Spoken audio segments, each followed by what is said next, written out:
Okay, this tutorial is geared for the tournament director on how to properly input results into the new Southern National Disc Golf Series website.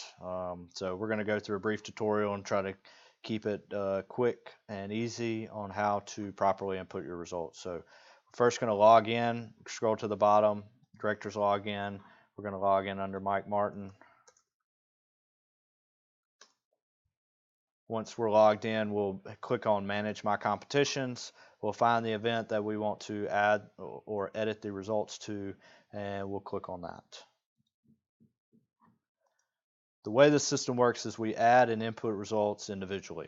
So you essentially add a division at one time, you save it, it populates, and then you continue on with the next division. So we prefer it to start with the MPO division, and we continue on to the FPO, then to the Pro Master, then to the Pro Master Women, etc., all the way down to novice. So just like it's typically populated, we want to keep with that standard. So as you can see, we have the MPO division here, and we can edit those results.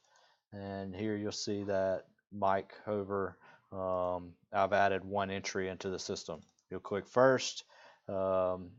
You'll type in his name, you'll type in his rounds, his winnings, and it's best to assess all the points for that division at the end once you've populated all of the actual players that participated in that event.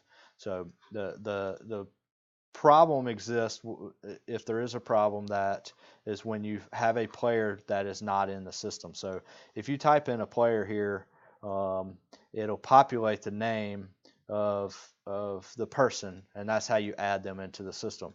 Well, if you get to a name that is not in the system, then we have to add that player into the system.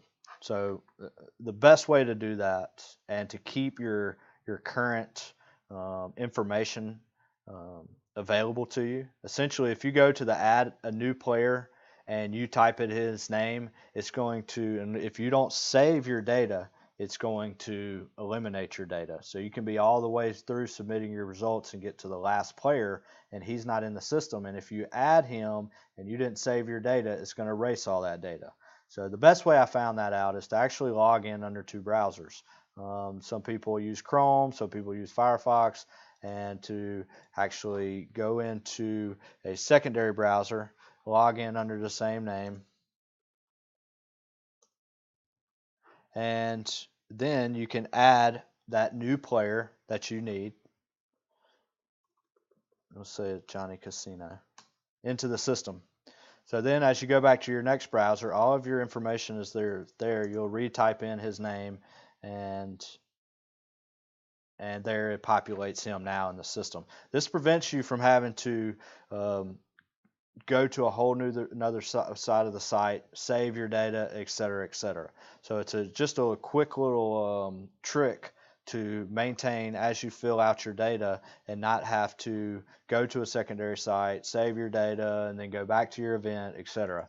And they've looked at other ways to accommodate the adding a player feature, but this happens to be the best way. So most of all the players, as you can see, we have currently have about 1,919 players in the database. Almost all of the players in the Mobile areas, in the Jackson areas, in the Monroe areas, and New Orleans, and all those events have been put in the system. So all of those players are in the system. So we're not talking about having to add a lot of players to the database, but that we find is the easiest potential way to add a player into the database without, and I can give you a brief look at how it works if you have to add. So if I have to add a player here, this actually won't save. It requires me to fill this field out. So I actually have to remove this field, save my data, then go to add a new player,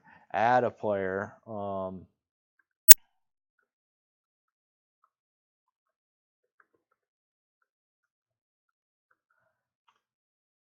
And then once I populate that add a player, then I have to go all the way back to manage my events, add or edit this event, and then edit the Pro Division all over again.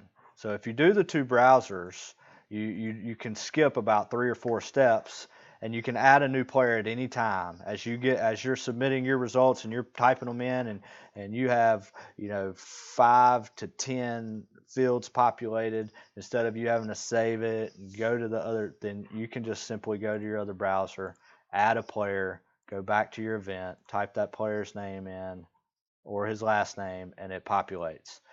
So it's much easier way to do it that way, and that's why one of the reasons why we wanted to do the tutorial is to show you some of the quicker ways to input results. I'm always available, and the board's available to submit results, especially for the larger events. I have no problem helping you guys out or kind of walking you through the process of adding players to the results. So it's a new system. It's going to take some time to get used to, but as we move forward, we thought this was the best way to do it. So we'll save this Pro MPO division. We'll go as you can see the test. We can click here and it'll take us back to our event, and then we can add another division's worth of results. So we'll go into and add the FPO division, and we'll do Miss Brandy. We'll add a first place, 25, 52, 52, 150, and we'll save that, and so on. So that's just a brief tutorial of how you actually go in and edit and input results for your event. And when you do add those results, then they'll be populated here and you'll see them here. So if you have any questions, like I said, please contact the board down here, and this tutorial is just a quick overview of how to properly do that.